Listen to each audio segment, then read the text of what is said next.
hatrany ny fahasoavan'i Jesosy Kristy Tompontsika lehilohan'ny fiangonana ry havana. Amen. Andeha hatrany isika hiaraka hivavaka. Ry Tompo Ray ny an-danitra, ny fanomezam-boninahitra mendrika anao, atolotra ainao isan'andro isan'andro Tompo, dia akambanay amin'ny fisaorana, amin'ny fankalazana anao.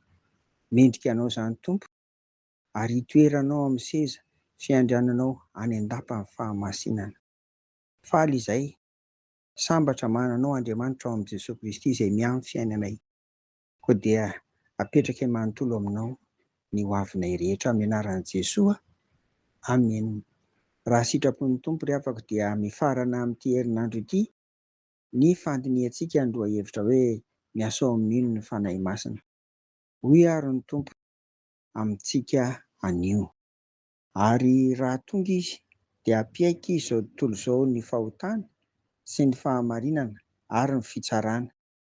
Ny fahotana satria tsy mino ahy izy, ny fahamarinana satria mankany amin'ny ray aho ka tsy mahita ahy intsony ianareo, ny fitsarana satria ny andrinan'izao tontolo izao dia efa voatsara.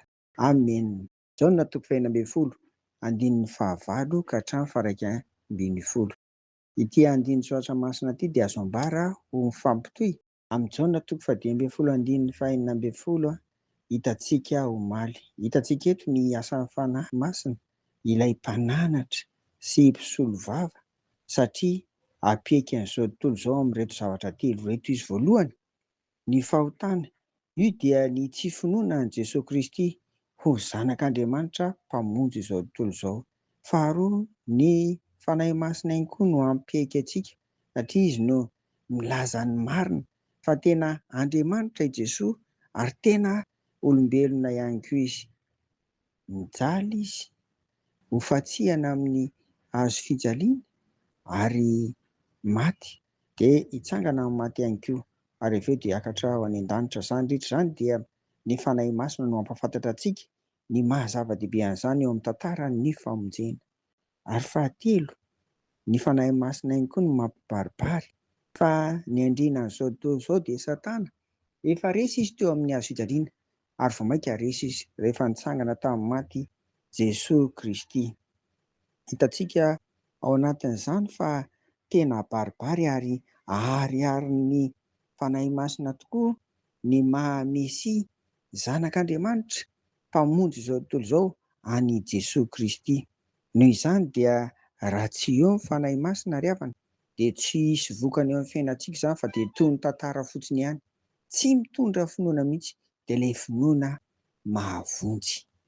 Ry havako, mbola mendrika hiainantsika sy hotoriana amin'izao vanim-potoana hiainantsika izao izany, na dia efa tamin'ny 2000 taona lasa aza, satria mbola betsaka ry havana no tsy mino an'i Jesosy Kristy satria tsy mety miasa eo amin'ny fiainany ny fanahy masina.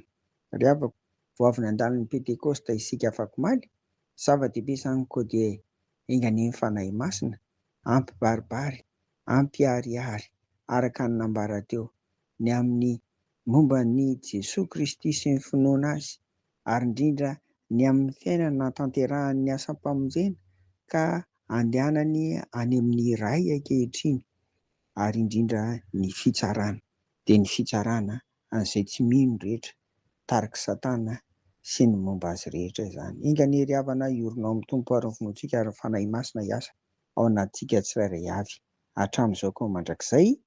Amen. Hivavaka ary isika. Ry Tompo Ray ny an-danitra, dia mbola isaoranay ihany ao hatrany ny amin'ny hanehoanao anay fa tena ilainay tokoa ny fanahy masina. Eto izy dia sady mpananatra no mpisolo vavanay ihany koa, tena miseho miharihary izany Tompo. Miaiky tongotra aman-tanana ary izahay, ary mino fa Jesosy Kristy no Tompo sy mpamonjy, zanak'Andriamanitra velona, tena Andriamanitra ary tena olombelona. Misaotra ny nanomezanao azy anay amin'ny anaran'i Jesosy. Amen. Ho aminareo hatrany ny fiadanan'i Jesosy. Amen.